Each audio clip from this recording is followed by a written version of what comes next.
ಸಂಕಲ್ಪಕ್ಕೆ ಎದುರೇ ಇಲ್ಲ. ಮಹಾಸತಿ ಅನುಸೂಯಾದೇವಿ ಭಕ್ತಿಗೆ ಮೆಚ್ಚಿ ತ್ರಿಮೂರ್ತಿಗಳೇ ಮಕ್ಕಳಾಗಿ ಆಕೆಯ ಬಯಕೆಯನ್ನು ಪೂರೈಸಲಿಲ್ಲವೇ ತಾಯಿ. ಅದು ಪುರಾಣ ಯುಗದ ಮಾತಲ್ಲಿನ ಕೊಡುತ್ತದೆ. ಯಾವ ಯುಗವಾದರೆ ನಿರ್ಮಲವಾದ ಭಕ್ತಿಯೊಂದಿದ್ದರೆ ಸಾಕು, ದೇವರು ಸುಲಭವಾಗಿ ಒಲಿಯುತ್ತಾನೆ, ಮನದಾಸೆಯನ್ನು ಪೂರೈಸುತ್ತಾನೆ.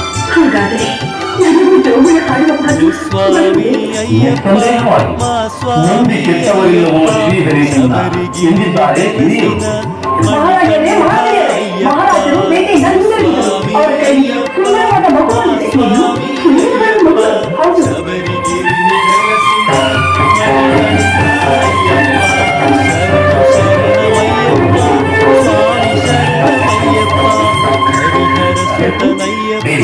ನೋಡಿದೆಯಾ ಈ ಮಗುವನ್ನು? ನಮ್ಮದೇ ಬೇಟೆಗಾಗಿ ಬಂದಿದ್ದ ನಮಗೆ ಆ ದೇವರು ಕೊಟ್ಟ ಪ್ರಸಾದ, ಮಕ್ಕಳಿಲ್ಲದ ನಮಗೆ ಆ ಹರಿಹರರು ಕೊಟ್ಟ ವರ. ಎಷ್ಟು ಮುದ್ದಾಗಿದೆ. ಇದು ನಮ್ಮ ಮಗು ತಾನೆ? ನಮ್ಮಗಳಿಂದ ಯಾವುದೇ ಅನುಮಾನವೇ? ಇಂದಿನಿಂದ ಈ ಮಗುವಿಗೆ ನೀವೇ ತಾಯಿ.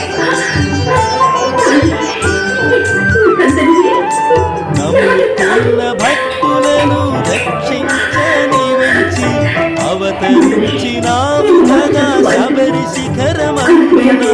నమ్ముకున్న భక్తులను రక్షించని వెంచి అవతరించినావు కదా శబరి శిఖరమందున. కనిపించినావు రాజు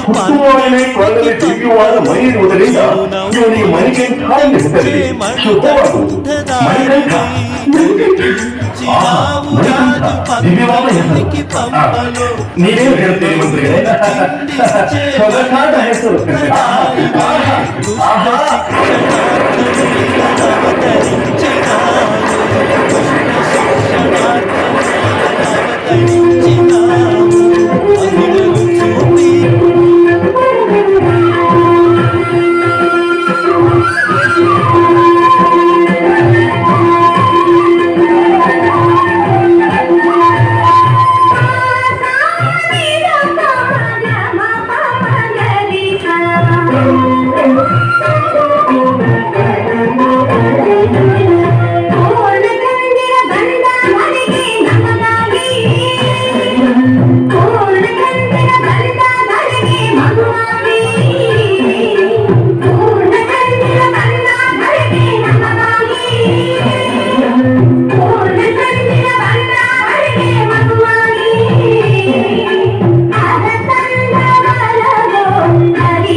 ಗುರುದೇವ, ಈ ನನ್ನ ಇಬ್ಬರು ಪುತ್ರರನ್ನು ತಮ್ಮ ಆಶ್ರಮಕ್ಕೆ ಕಳುಹಿಸುತ್ತಿದ್ದೇನೆ.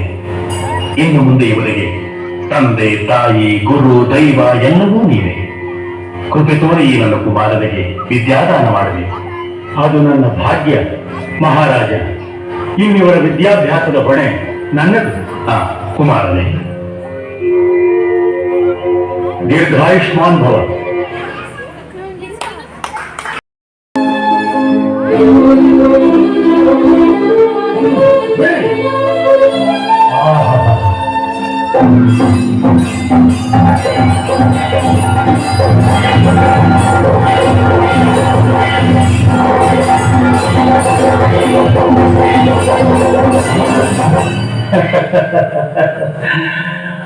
ಭಲೆ ಮಣಿಕಂಠ, ಭಲೆ. ನಿನ್ನ ಕೈಚರಕ್ಕೆ ಸಾಧ್ಯ ಇಲ್ಲ. ನಿಮ್ಮ ಕುದ್ದೆ ಗುರುಗಳೇ, ವಿಜಯೀ ಭವ.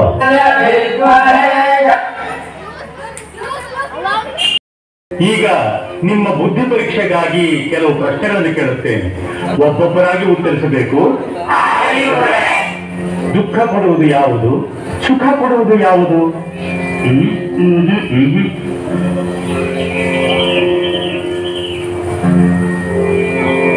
ನನ್ನದೆಂಬುದು ದುಃಖಕರ, ನನ್ನದಲ್ಲದೆಂಬುದು ಸುಖಕರ. ಸತ್ಯ, ಪರಮ ಸತ್ಯ. ನಿಜವಾದ ದಾನಿ ಯಾರು? ಕರ್ಣ. ಗೊತ್ತಿಲ್ಲ. ಶಿವಿ. ಸರಿಸಾಟಿ ಇಲ್ಲದ ದಾನಿ ಎಂದರೆ ಮಹಾಕೃಪಣ. ಕೃಪಣನೆ? ಅದು ಹೇಗೆ? ದಾನಿ ಕೈಯಿಂದ ಮುಟ್ಟಿ ಸ್ವಲ್ಪ ದಾನ ಕೊಡುತ್ತಾನೆ. ಅದೇ ಕ್ಷಿಪಣ ಕೈಯಲ್ಲಿ ಮುಟ್ಟದೆ, ತನಗಳೇನಿಲ್ಲದೆ ಕೂಡಿಟ್ಟಿದ್ದನ್ನೆಲ್ಲ ಬೇರೆಯವರಿಗೆ ಕೊಟ್ಟು ಬಿಡುತ್ತಾನೆ. ಭಲೆ ಮಣಿಕಂಠ, ಭಲೆ. ಈ ಪ್ರಶ್ನೆಗೆ ಚೆನ್ನಾಗಿ ಯೋಚಿಸಿ ಉತ್ತರ ಹೇಳಿ. ದೇವರು ಯಾರು? ದೇವರೇ ದೇವರು, ನೀವೇ ದೇವರು. ನೀವೇ ಹೇಳು ಮಣಿಕಂಠ. ಯಾರು ಜಗತ್ತಿಗೆ ತಂದೆಯಾದರೂ ಅವನಿಗೆ ತಂದೆ ಇಲ್ಲವೋ, ಯಾರು ಜಗತ್ತನ್ನೇ ಕೊನೆಗೊಳಿಸಿದರೂ ಅವನಿಗೆ ಕೊನೆ ಇಲ್ಲವೋ, ಯಾರು ಜಗತ್ತಿಗೆ ಆದಿಯಾದರೂ ಅವನಿಗೆ ಆದಿ ಇಲ್ಲವೋ, ಯಾರು ಜಗತ್ತಿಗೆ ಒಡೆಯನಾದರೂ ಅವನಿಗೆ ಒಡೆಯನಿಲ್ಲವೋ, ಅವನೇ ದೇವರು. ಅವನು ತಾವರೆಯ ಮೇಲೆ ಕುಳಿತರೆ ಬ್ರಹ್ಮ, ಶಿರದಲ್ಲಿ ಚಂದ್ರನನ್ನು ಧರಿಸಿದರೆ ಚಂದ್ರಶೇಖರ, ಶಂಖ ಚಕ್ರಗಳನ್ನು ಹಿಡಿದರೆ ಮಹಾವಿಷ್ಣು. ಮಣಿಕಂಠ, ನಾನು ನಿನ್ನ ಗುರುವಲ್ಲಪ್ಪ, ನೀನೇ ನನ್ನ ಗುರು, ಈ ಲೋಕಕ್ಕೆ ಮಹಾಗುರು.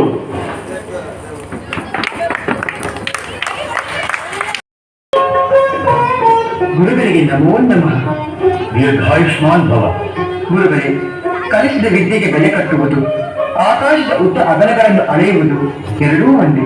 ಆದರೆ ಕರ್ತವ್ಯ ದೃಷ್ಟಿಯಿಂದ ಗುರುದಕ್ಷಿಣೆ ತಂದಿದ್ದೇನೆ, ಕೃಪೆ ಮಾಡಿ ಸ್ವೀಕರಿಸಬೇಕು.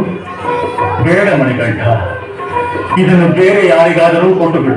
ಏಕೆ ಗುರುಗಳೇ? ನನ್ನ ಈ ಕಿರುಕಾಣಿಕೆಯಿಂದ ತಮ್ಮ ಮನಸ್ಸಿಗೆ ಬೇಸರವಾಯಿತೆ, ಅಥವಾ ನನ್ನಿಂದ ಅಪಚಾರವೇನಾದರೂ ಆಗಿದೆಯೇ? ಅಯ್ಯೋ, ಹಾಗೆಲ್ಲ ಏನೂ ಇಲ್ಲ.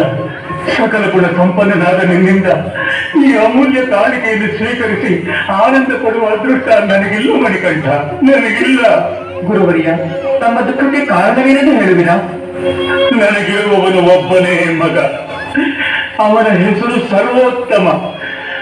ಅವನಿಗೆ ಕಣ್ಣು ಕಾಣದು, ಮಾತು ಬಾರದು, ಸದಾ ಜಡ ವಸ್ತುವಿನಂತೆ ಬಿದ್ದಿರುತ್ತಾನೆ. ಅವನ ಸ್ಥಿತಿಯನ್ನು ಕಂಡಾಗಲೆಲ್ಲ ದೇವರು ನನಗೆ ಕೊಟ್ಟಿರುವ ದಂಡನೆಯನ್ನು ನೆನೆದು ಕಣ್ಣೀರಿಡುತ್ತೇನೆ. ನೂರಾರು ಮಕ್ಕಳಿಗೆ ವಿದ್ಯಾದಾನ ಮಾಡಿದರು. ನನ್ನ ಪೂರ್ವ ಜನ್ಮದ ಪಾಪ ಇನ್ನೂ ಕರಗಲಿಲ್ಲ, ಇನ್ನೂ ಕರಗಲಿಲ್ಲ ಮಣಿಕಂಠ, ಇನ್ನೂ ಕರಗಲಿಲ್ಲ. ಹೀಗಿರುವಾಗ ಈ ನಿನ್ನ ಗುರು ಕಾಣಿಕೆಯನ್ನು ತೆಗೆದುಕೊಂಡು ನಾನು ಯಾವ ಸುಖ ಪಡಲಿ, ಹೇಗೆ ಸುಖ ಪಡಲಿ? ಇಲ್ಲೇ ಹೇಳು ಮಣಿಕಂಠ, ನೀನೇ ಹೇಳು. ಆ ಪರಮಾತ್ಮ ಒಳ್ಳೆಯವರನ್ನು ಎಂದಿಗೂ ಕೈಬಿಡುವುದಿಲ್ಲ.